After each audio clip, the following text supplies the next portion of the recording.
تعرفوا ان انتوا لو كتبتوا في السيرش بتاع التيك توك وزنكم بلس اوتفيت هيطلع لكم اكتر اوتفيت مناسب لوزنكم.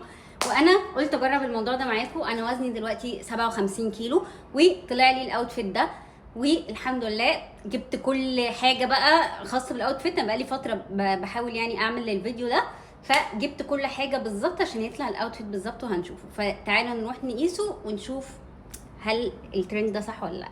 انتوا اللي هتختاروا بقى ايه اكتر بلاوز لايقه فيهم. دي فيها فيونكات كده ودي لطيفه كده، فهقيس الاتنين وتيجوا تختاروا لي كده. وجيبه فيها فيونكات كده لطيفه قوي، فتعالوا نجرب. دي اول بلوزه وحساها واسعه وعايزه بنطلون مش عايزه جيبه خالص، فهنروح للاختيار التاني بسرعه. وهو ده الاوتفيت، انا عاجبني قوي.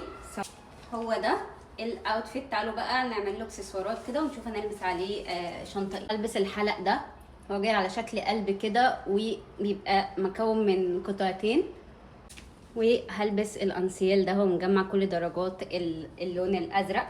لابسه الشوز ده لابسه تحتيها شراب ابيض. فتراست ذا بروسيس ان شاء الله هنعمل كده ونشوف هل هيليق ولا هنضطر ان احنا نشيله.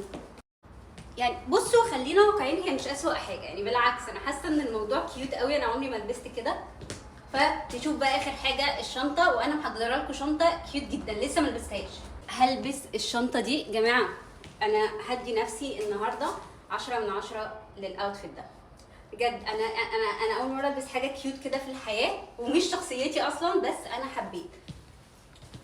قولوا لي ايه رايكم في الكومنت بالاوتفيت ده وتدوا له كام من 10. وبس كده، لو عايزين السلسله دي تاني اكتبوا لي في الكومنت انتوا وزنكم قد ايه، وهنعمل ان شاء الله سلسله بقى للوزن. يعني انا ده بقى احبه، يعني ده احبه. وخلينا بقى نختار مع بعض احلى اوتفيت. وبس كده، لو عندكم اي سؤال في الكومنت. باي باي.